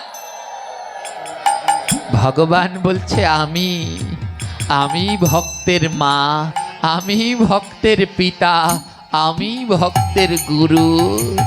রামা, ওঠ বাবা, তুমি কে? এতক্ষণ ধরে যেই রামকে ডেকেছিলে, আমি সেই রাম।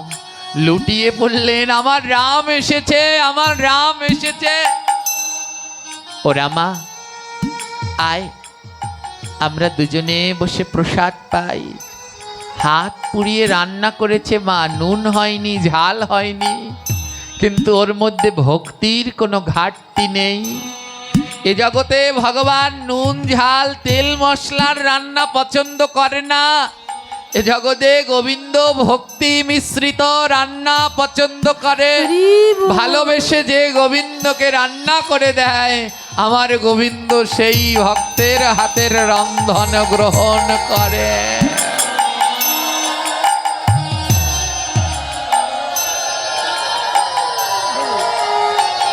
কি অপূর্ব স্বাদ, আহা কি অপূর্ব স্বাদ রে রামা।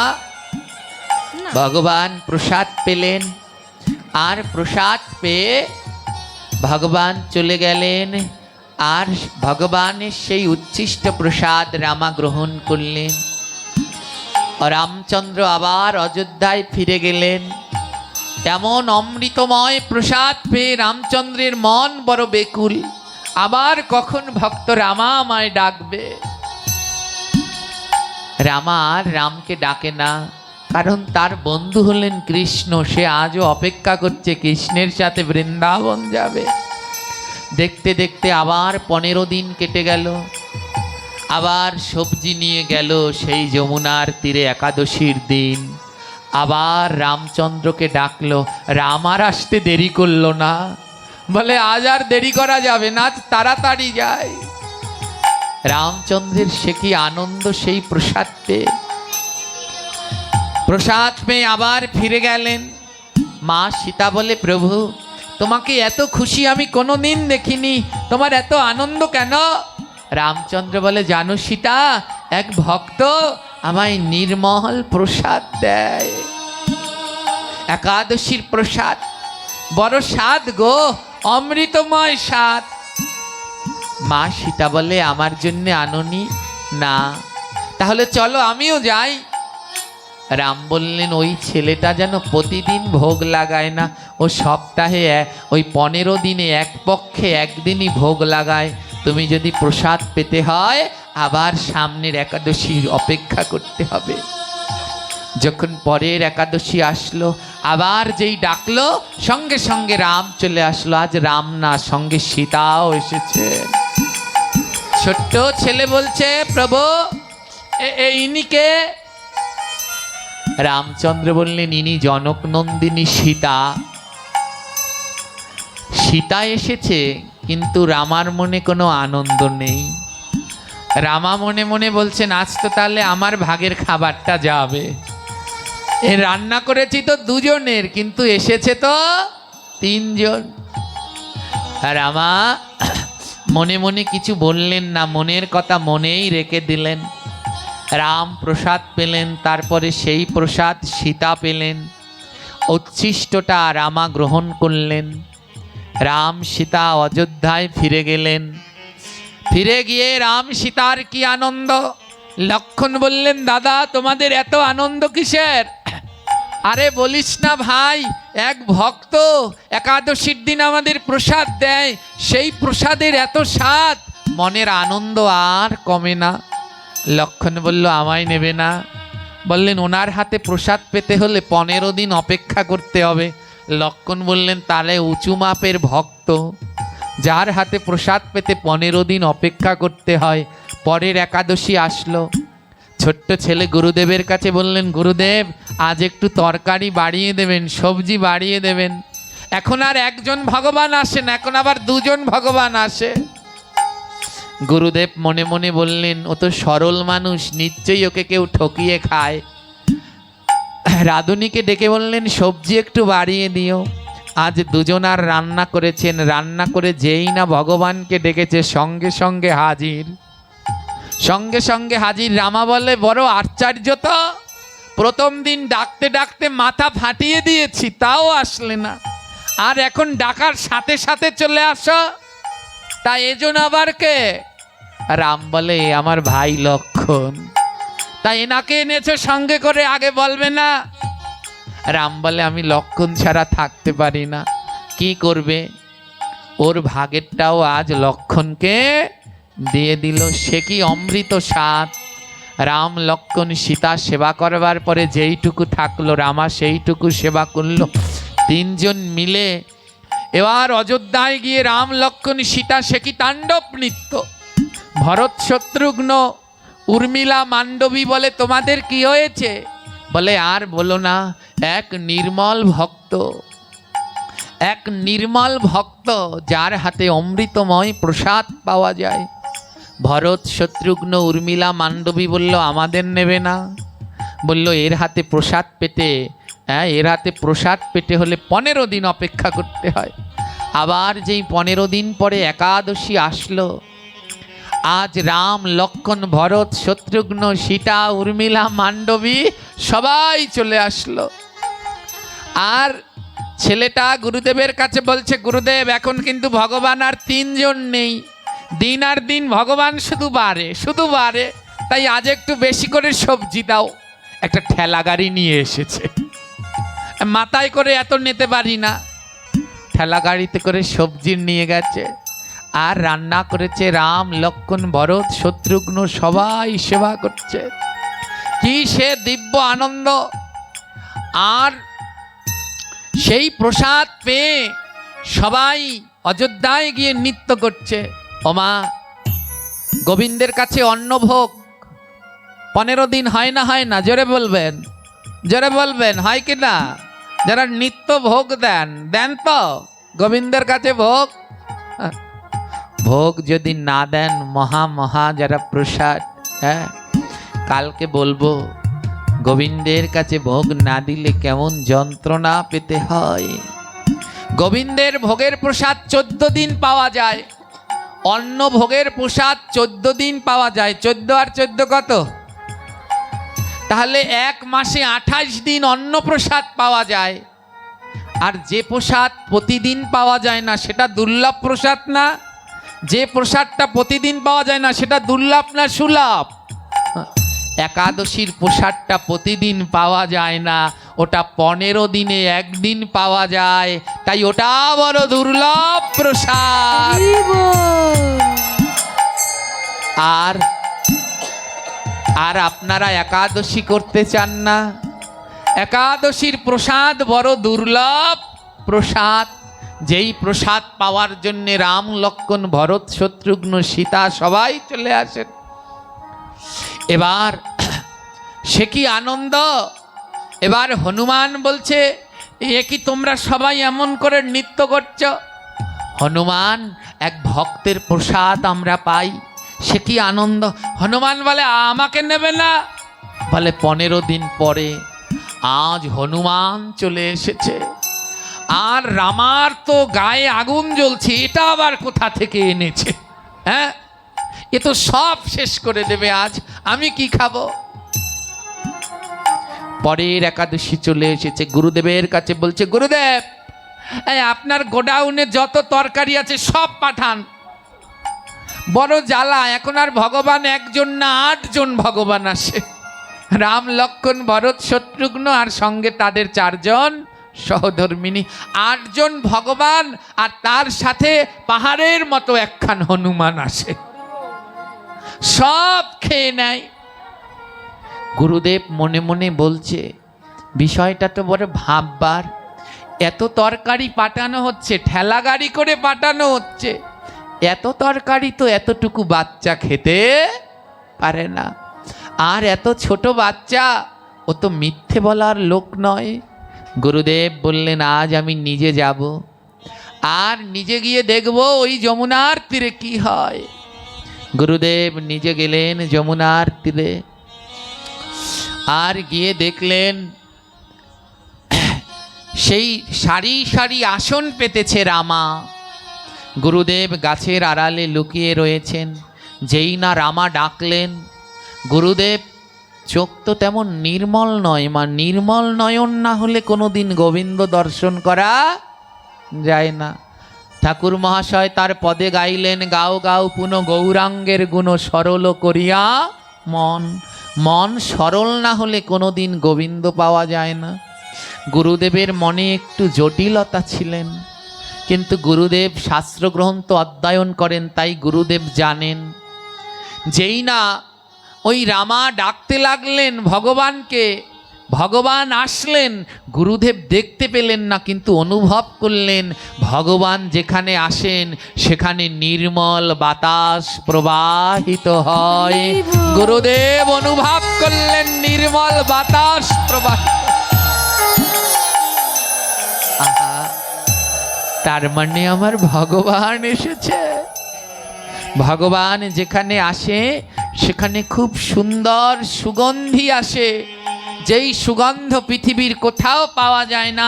গুরুদেব অনুভব করলেন সেই সুগন্ধি পাওয়া যাচ্ছে।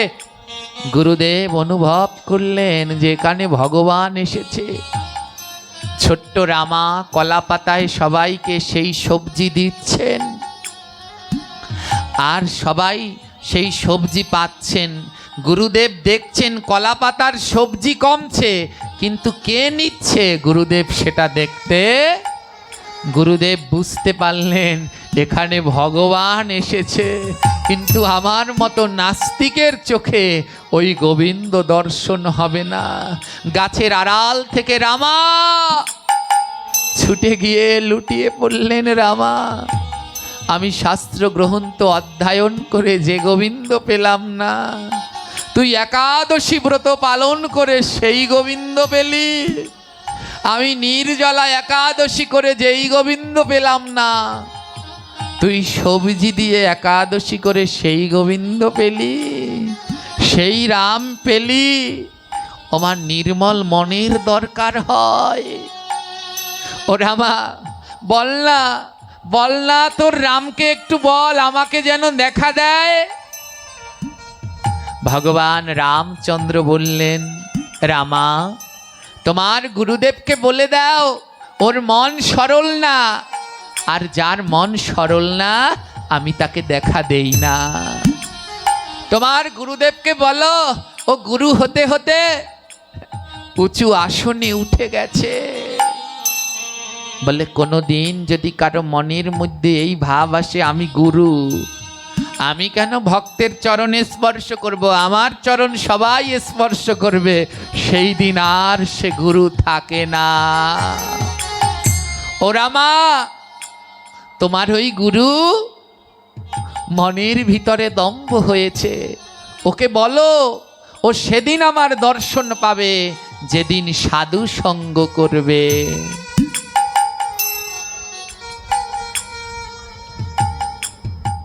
গুরুদেব বললেন, রামা সত্যিই আমি অহংকারী হয়ে গেছি রে। তাই রামা, আজ থেকে আমি সাধু সঙ্গের পথে বেরিয়ে যাব। আশ্রমের সবাইকে ডাকলেন, ডেকে গুরুদেব বললেন, শোনো, আজ থেকে আমি 6 মাসের জন্যে সাধুসঙ্গ করবার জন্যে তীর্থে তীর্থে পরিভ্রমণ করব। আর আজ থেকে এই আশ্রমের দায়িত্ব হলো রামার। যার হাতে ভগবান সেবা করে, আজ থেকে এই রামার দায়িত্ব আশ্রমের। রামার হাতে মন্দিরের দায়িত্ব দিয়ে গুরুদেব চলে গেলেন সাধুসঙ্গ করবার জন্যে। কারণ সাধুসঙ্গ না করলে মন নির্মল হয় না। এইদিকে রামা মন্দিরের দায়িত্ব পেলেন। যখন আরতি করতে যায়, ওমা আরতি করতেই থাকে, প্রদীপ নিভে যায় কিন্তু আরতি থামে না। যতক্ষণ পর্যন্ত ভগবান নিজে এসে না দাঁড়ায়, ততক্ষণ পর্যন্ত আরতি করতেই থাকে। কিন্তু ওর মনের ভাব তো আর সবাই বুঝতে পারে না। পারে কি? পারে না। তাই সবাই বলে একটা পাগলকে দায়িত্ব দিয়ে গেছে, সবাই মন্দির ছেড়ে চলে যায়। প্রদীপ নিভে গেছে, তাও আরতি দেখায়। ভোগ লাগাতে বসে, যতক্ষণ পর্যন্ত ভগবান না আসে ও বসেই থাকে। কারণ ও তো কোনো মন্ত্রতন্ত্র জানে না।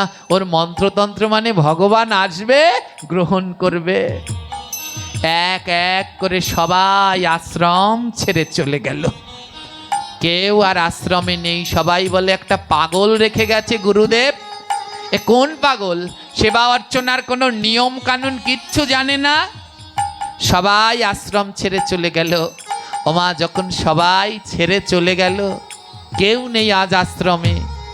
সন্ধ্যা হয়েছে, যেই মন্দিরের কপাট খুলেছে, দেখে রাম, লক্ষ্মণ, ভরত, শত্রুঘ্ন, সীতা, উর্মিলা, মান্ডবী সবাই লাইন দিয়ে দাঁড়িয়ে আছে।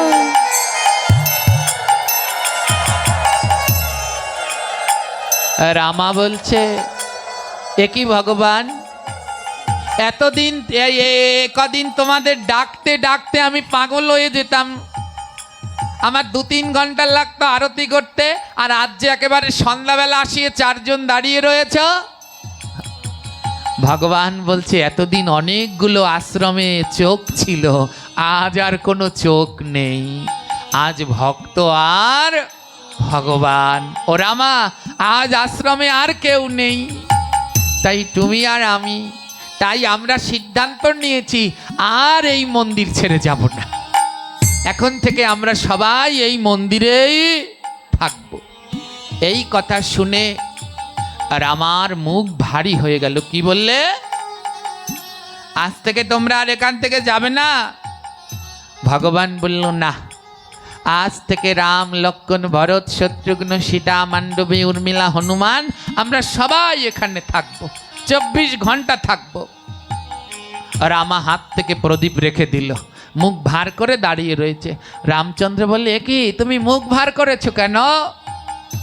রামা বলে, তোমরা এতগুলো মানুষ, আর তোমাদেরটা আমি রান্না করব, আমি খাওয়াবো, পারবো না।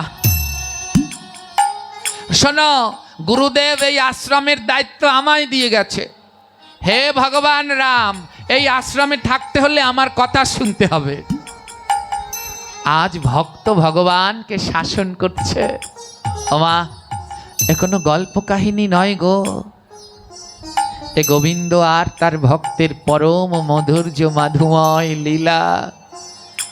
ভক্ত শাসন করছে, ভগবান এই মন্দিরে থাকতে হলে আমার কথা শুনতে হবে, শুনতে পারবে? সবাই হাত জোর করে মাথা নিয়েছে, হ্যাঁ হ্যাঁ শুনতে পারবো। বলো। শোনো মা সীতা, তোমার কাজ হলো এই মন্দিরে যদি থাকতে হয়, তোমার কাজ হলো আজ থেকে সব রান্না তুমি করবে। মহিলা মানুষ, আর রান্না করো না, আমি রান্না করি, তুমি খাও। মা সীতা মাথা পেতে নিয়ে বললেন, হ্যাঁ বাবা, আজ থেকে সব রান্না আমি করব। লক্ষণ, তোমার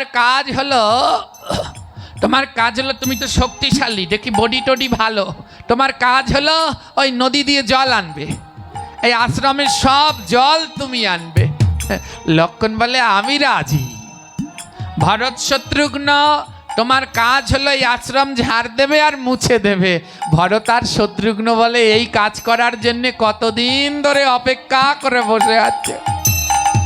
মান্ডবী উর্মিলা, তোমাদের কাজ হলো মা সীতার জন্যে এই সবজি আমানিয়া করে দেবে আর থাল বাসন সব ধুয়ে দেবে। মান্ডবী আর উর্মিলা বলে যা তোমার আজ্ঞা। হনুমান বললে আমি কি করব? বলে তুমি তো ভালো লাফাতে পারো, তুমি গাছে গাছে উঠে ডালপালা পেরে আনবে আর সেই দিয়ে মা সীতা রান্না করবে। রামচন্দ্র বলে আমি কি করব? ছোট্ট রামা বলে আমি বোকা বলে আমায় এত বোকা ভেবেছ? কেমন সরল মন। রামচন্দ্র বলল ভক্ত আমায় কাজ দেবে না। রামা বলছে আমি বোকা বলে এতই বোকা ভগবানকে দিয়ে কাজ করায়? আমি এত বোকা না যে তোমাকে দিয়ে কাজ করাবো। তুমি ভগবান না, তোমার কাজ করতে হবে না, তুমি ওই সিংহাসনে বসে থাকবে। মা সীতা রান্না করবে, লক্ষণ বাবা জল আনবে, আর ভরত আর শত্রুঘ্ন বাবা ঘর ঝাড় মুছে দিয়ে দেবে, আর উর্মিলা মা মান্ডবী মা ফুল তুলে দেবে, সবজি আমানিয়া করে থালবান্ড ধুয়ে দেবে, আর হনুমান রান্নার জন্য সব কাঠ পেরে আনবে। মা সীতা বললেন ও বাবা, তা আমি যে রান্না করব অন্ন পাবো কোথায়? অন্নকে এনে দেবে। ছোট্ট রামার দুই নয়নে জল। ও মা, আমায় সবাই বোকা বলে, তাই বলে এত বোকা নই। ও মা, আমি অন্ন এনে দেব। তুমি যে ছোট রামা। বলে ছোট কি? আমার গুরুদেব বলেছেন কাঙালের মতো দরজায় দরজায় না গেলে গোবিন্দ পাওয়া যায় না। ও মা, তুমি রান্না করবে, আমি তোমার রান্নার জন্য অন্ন জোগাড় করব। কোথায় পাবে? রামা বলে কেন? আমি ভক্তের দ্বারে দ্বারে গিয়ে ভিক্ষা করব। ভক্তের দ্বারে দ্বারে আমি ভিক্ষা করে অন্ন আনবো, আর সেই অন্ন আমার মা সীতা রান্না করবে। ছোট্ট রামা আঁচল পেতে ভক্তের দ্বারে দ্বারে গিয়ে ভিক্ষা করছে। বলি দাও দাও ভিক্ষা নগরবাসী, দাও দাও ভিক্ষা নগরবাসী। বলি দাও দাও ভিক্ষা নগরবাসী, দাও দাও ভিক্ষা নগরবাসী। কোথায় গয়া কোথায় কাশী, কোথায় গয়া কোথায় কাশী। কোথায় গয়া কোথায় কাশী, কোথায় গয়া কোথায় কাশী। দাও দাও ভিক্ষা নগরবাসী, দাও দাও ভিক্ষা নগরবাসী। ঘরে প্রভু উপবাসী, ঘরে প্রভু উপবাসী। ঘরে প্রভু উপবাসী, ঘরে প্রভু উপবাসী। দাও দাও ভিক্ষা নগরবাসী, দাও দাও ভিক্ষা নগরবাসী। ছোট্ট রামা নগরে নগরে ভিক্ষা করছে, আর নগরে নগরে ভিক্ষা করে সেই ভিক্ষার অন্ন নিয়ে আসলো মা সীতার কাছে। কেউ উঠবেন না, এখন আমাদের আলোচনা শেষ হয়নি, শেষটা পর্যন্ত সবাই শ্রবণ করুন। ভক্তের দ্বারে দ্বারে ভিক্ষা করে সেই ভিক্ষা অন্ন এনে মা সীতার কাছে দিলেন, আর মা সীতা সেই ভিক্ষা অন্ন রান্না করলেন। ভোগ হচ্ছে, আনন্দে থাকছে। দেখতে দেখতে 6 মাস কেটে গেল, আর 6 মাস গুরুদেব সাধু সঙ্গ করল, আর 6 মাস ধরে সাধু সঙ্গ করার ফলে গুরুদেবের অন্তর পবিত্র হলো। 6 মাস পরে গুরুদেব যখন নিজের এলাকায় ফিরল, এলাকায় ফিরে সবাইকে জিজ্ঞেস করলো হ্যাঁ গো আমার আশ্রমের খবর কি? বললে একটা পাগল রেখে গেছো, এখন আর ওই আশ্রমে কেউ যায় না। গুরুদেব বলে কি বলে কেউ যায় না? গুরুদেব যখন আশ্রমের কাছে গেলেন আর গুরুদেব গিয়ে দেখে আশ্রমের পুকুরের ঘাটে সাক্ষাৎ লক্ষণ কলসি করে জল ভরে নিয়ে যাচ্ছে। হরিবল হরিবল। ওই আশ্রমের ঘাটে লক্ষণ জল ভরে, আশ্রমের ঘাটে লক্ষণ জল ভরে। আবার উর্মিলা মান্ডবী থালা পরিষ্কার করে। উর্মিলা বান্ধবী থালা পরিষ্কার করে।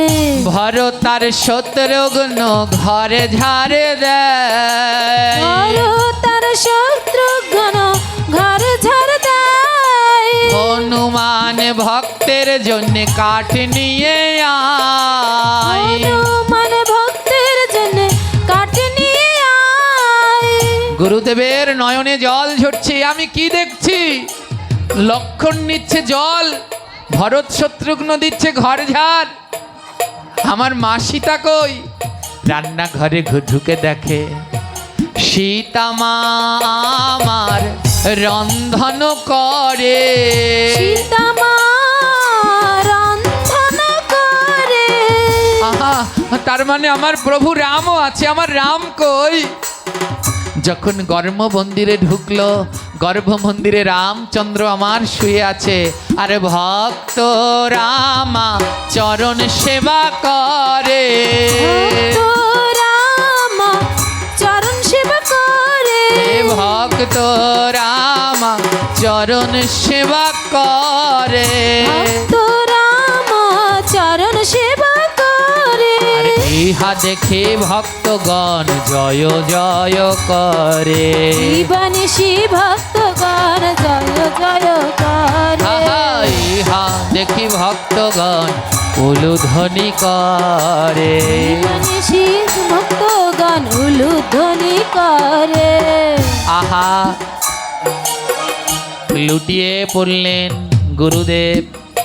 রামের চরণে নয়, রামার চরণে লুটিয়ে পড়লেন। ধন্য রামা, ধন্য। হে কৃষ্ণ ভক্তগণ, এই আলোচনার শিক্ষা কি? কেউ যদি নিষ্ঠার সাথে এক মনে একাদশী ব্রত পালন করে, ভগবান তার কাছে ধরা দেয় দেয় দেয়। ওই অন্ন প্রসাদের থেকেও একাদশীর সবজি প্রসাদ আরো বড় হয়। তাই কালকে একাদশী ব্রত। ওমা, আমাদের এই ভক্তি জগতে সব থেকে আমি বারবার একটা কথা বলি, ভগবানকে পেতে হলে তিনটা জিনিস লাগে। বিশ্বাস লাগে, ভক্তি লাগে, আর ধৈর্য লাগে। কি কি লাগে? এই তিনটা জিনিসের মধ্যে আমাদের কোনটা কম? ভক্তি না, ধৈর্য কম। 2 ঘন্টা ভাগবত শুনলেন আর 5 মিনিটের ধৈর্য নাই। দেখুন কেমন তেলাচোরার মতো দৌড়াদৌড়ি শুরু করে। এই রামায়ণের ভিতরে একটা গান আছে, পাপের গান, পরে দেখবেন। রত্নাকার নারদ সংবাদে ভাগবত পাঠ শেষে যদি প্রার্থনা না করে কেউ ওঠে, এরা পরের জন্মে তেলাপোকা হয়। অর্থাৎ এদের ধৈর্য কম। সব থেকে তেলাপোকার কি? ধৈর্য কম। এক জায়গায় দাঁড়াতে পারে না, দৌড় এই আছে তো এই নেই। তাই এই 2 ঘন্টা ধৈর্য হলো, 10 মিনিটের আর ধৈর্য নেই। তাই তেলা চোরা হবে গো, তেলা চোরা হবে গো। যাদের ধৈর্য কম তেলা পোকা হবে গো। যাদের ধৈর্য কম তেলা পোকা হবে গো। তেলা পোকা হয়ে যাবে, একটু ধৈর্য ধর। তো সেই একাদশী ব্রত পালন করে রামা গোবিন্দকে, রামচন্দ্রকে লাভ করলো। তো কোন প্রসাদের মূল্য বেশি, প্রতিদিনের নিত্য ভোগের না একাদশীর মহাপ্রসাদের? তাহলে আপনারা কেন একাদশী করতে চান না? বলেন, কালকে একাদশী করবেন না করবেন না? হাত তুলুন। আমাদের ভাইদের হাত কম কেন? হাত তোলো। কালকে একাদশী। একদিন অন্ন খেলে না খেলে মরবে না? আমি তো 12 মাস অন্ন খাই না, আমি মরে যাই? আমি 12 মাস তো ভাত খাই না, কোনো ধরনের রুটি তেল তোল কিছু খাই না, সাধারণ সবজি। আমার 12 মাস একাদশী। যদি কেউ জোর করে একদিন আমায় ডাল তরকারি দিয়ে দেয়, আমার মনে হয় আজ আমার একাদশী ভেঙে গেল। হ্যাঁ, ওই সিদ্ধই আমার কাছে আনন্দের লাগে। আমি যদি 12 মাস ভাত না খেয়ে বাঁচতে পারি, তো তোমরা একদিন ভাত না খেলে মরে যাবে? বলো মায়েরা বাবারা, বলো আমাদের ভাইয়েরা বাবারা, বলো মরে যাবেন? তাহলে কেন হাত তুলছেন না? এমন জন্ম আর হবে? তাহলে কেন করছেন না? আর কালকের একাদশী তো বড় মাহাত্ম্য, যে একাদশী করলে কামনাকেও জয় করা। এবার হাত তুলুন, কে কে করবেন দেখে নেই কোন কয়টা লোভ আছে। ওমা, সংসদে যখন কোনো বিল পাস হয়, সংসদে যখন কোনো বিল পাস হয়, এবার স্পিকার জিজ্ঞাসা করে কারা পক্ষে কারা বিপক্ষে। যারা পক্ষে আছে হাত তোলো, যারা পক্ষে নাই তাদের হাত তোলা। এবার আমরা দেখব আমাদের বিরোধী দল কারা। যারা একাদশীর পক্ষে আছেন হাত তুলুন লম্বা করে 2 হাত। ওরে বাবা, বিপক্ষেও আছে কয়েকজন। আমা, এত বলার পরেও যদি কাজ না হয়, তাহলে আর কোনোটাই হবে? 20 কচু চেনেন? 20 কচুতে যত মশলা দেন ও খাওয়া যায়? মিথ্যা কথা বলেন কেন? আমাদের মায়েরা এমন রান্নার পদ্ধতি জানে, 20 কচুও রাঁধে। তো কতেক এখানে 20 কচু আছে, এত বলার পরেও হাত উঠায়।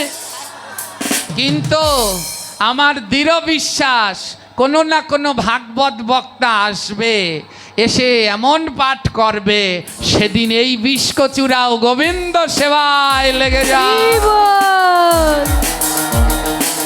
আমার দৃঢ় বিশ্বাস, একদিন না একদিন সবাই একাদশী ব্রত পালন করবেন। ওমা, কালকের একাদশী ব্রতটা আপনারা সবাই করেন। করো জোরে, আপনাদের কাছে আজ ভিক্ষা চাই, কালকে একাদশী ব্রতটা করেন। অনেকে বলেছেন বাবা একাদশীর আগের দিন তো নিরামিষ খেতে হয়, আজ তো মাছ খেয়ে ফেলেছি, কি করব? ভয় নাই, কিচ্ছু হবে না। হ্যাঁ, গোবিন্দ বলছেন কেউ যদি ভুল করে অপরাধ ক্ষমা চায়, তাহলে আমি ক্ষমা করে। কেউ যদি এমন ভাবেন যে আজ তো মাছ খেয়েছি, কাল একাদশী করলে হবে, হবে। আজ গোবিন্দের কাছে ক্ষমা চাইবেন, প্রভু আর ক্ষমা চেয়ে নিলাম যেন কাল একাদশী করতে পারি। এবার তুলুন না, এবার কে কে তুলবেন? এবার শেষবার যারা যারা তুলবেন তাদের কাছে গোবিন্দের নামে ধ্বনি। ভাইয়েরা একটু তোলো, আমার বাবারা, তোমরা ছাড়া আমার আর গতি নাই। তোলো তোলো, জয় নিতাই গৌর প্রেমানন্দে।